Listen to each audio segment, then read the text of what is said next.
Benefit సౌకర్యం టీచర్కి 2 లక్షలు ఆయాలకి ₹1,00,000 ఐక్యత అమలు చేయాలి సమ్మె కాలపు ఇచ్చిన మేలను సమ్మె సందర్భంగా ఇచ్చిన మేలను సమ్మె సందర్భంగా ఇచ్చిన మేలను జీవో నెంబర్ 10 వెంటనే రద్దు చేయాలి జీవో నెంబర్ 10 భద్రాద్రి కొత్తగూడెం జిల్లా అధ్యక్షుడిని ఈ రోజు రాష్ట్ర వ్యాప్తంగా Telangana anganwadi teachers and helpers union CIT ఆధ్వర్యంలో 119 మంది ఎమ్మెల్యేల క్యాంపు కార్యాలయాల ముందు ధర్నా జరుగుతుంది। ఈ ధర్నా ప్రధాన ఉద్దేశం అంగన్వాడీ టీచర్లకి హెల్పర్లకి రాష్ట్ర ప్రభుత్వం గత ప్రభుత్వ సమ్మె కాలంలోనూ ఈ ప్రభుత్వం అధికారంలోకి వచ్చిన తర్వాత గౌరవ మంత్రి సీతక్క గారు 2 లక్షల రూపాయలు టీచర్కి ₹1,00,000 హెల్పర్కి రిటైర్మెంట్ బెనిఫిట్స్ ఇస్తామని వాగ్దానం చేస్తున్నారు। ఆ వాగ్దానానికి విరుద్ధంగా జీవో నెంబర్ 10ని జారీ చేసి రిటైర్మెంట్ బెనిఫిట్స్ ని టీచర్కి 1,00,000 హెల్పర్కి 50,000 కింద కుదించారు। ఆ జీవో నెంబర్ 10ని రద్దు చేయాలని చెప్పి మేము డిమాండ్ చేస్తున్నాం। ఈ డిమాండ్ మీద 6వ తారీఖు నుంచి జిల్లా కలెక్టర్ కార్యాలయాల దగ్గర రిలే నిరాహార దీక్షలు జరుగుతూ ఉన్నాయి। అయినా సరే ప్రభుత్వం స్పందించలేదు।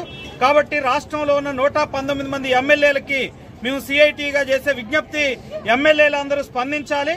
ఎందుకంటే ఎన్నికల ముందు మేము సమ్మెలో ఉన్నప్పుడు వచ్చి మా పోరాటానికి మద్దతు ప్రకటించి సమస్యల పరిష్కారం చేస్తామని చెప్పారు। ఇప్పుడు అందుకు విరుద్ధంగా ప్రభుత్వం స్పందించి ముఖ్యమంత్రి గారికి అట్లాగే మంత్రి సీతక్క గారికి ఐసిడిఎస్ డైరెక్టర్ వాకాటి కరుణ గారికి వీళ్ళ ముగ్గురికి ఎమ్మెల్యేల లెటర్ ప్యాడ్ల మీద మా అంగన్వాడీల పోరాటానికి మద్దతుగా బహిరంగంగా లేఖలు రాయాలి। ఆ లేఖల్ని ప్రెస్ కి రిలీజ్ చేయాలి।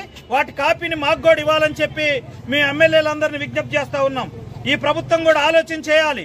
మీరు అధికారంలోకి రాకముందు మా పోరాటాన్ని సమర్థించారు। మాకు 18,000 రూపాయలు జీతం పెంచుతామని చెప్పారు। రిటైర్మెంట్ బెనిఫిట్స్ బీఆర్ఎస్ 2 లక్షలే ఒప్పుకుంది। మేము అధికారంలోకి వస్తే ఇంకా పెంచుతామని చెప్పారు। కానీ అధికారంలోకి వచ్చిన తర్వాత వాగ్దానానికి విరుద్ధంగా ఈ రోజు ప్రభుత్వ చర్యలు ఉన్నాయి। ఇది మంచిది కాదు।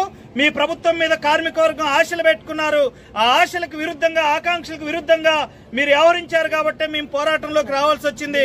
ఇప్పటికన్నా ప్రభుత్వం స్పందించి సమస్యను పరిష్కారం చేయకపోతే చర్చలు జరిపి ఇచ్చిన వాగ్దానానికి అనుగుణంగా జీవోలు ఇవ్వాలి। జీవో 10 రద్దు చేయాలి। పెన్షన్ ఐసిడిఎస్ శాఖ ద్వారా ఇవ్వాలి తప్ప మన కలెక్టర్ ఆఫీస్ దగ్గర చేస్తున్నాము। మన ప్రభుత్వం ఎటువంటి స్పందన లేదు। ఇప్పుడు మీ రిటైర్మెంట్ 60 సంవత్సరాల రిటైర్మెంట్ అంటే మా జీతంలో సగభాగం పెన్షన్కి ఇవ్వాలని కోరుకుంటున్నాం।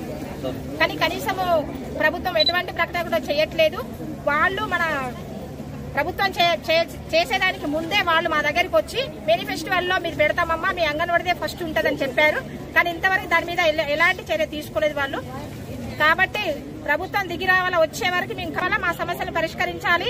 65 సంవత్సరాలు నిండిన అంగన్వాడీ టీచర్ని కానీ హెల్పర్ని కానీ తీసినప్పుడు వాళ్ళ కుటుంబ సభ్యుల్లో ఒకరికి టీచర్గా కానీ హెల్పర్గా కానీ ఇవ్వాలని మేము మా సిఐటి తరఫు నుండి కోరుకుంటున్నాం। Thank you.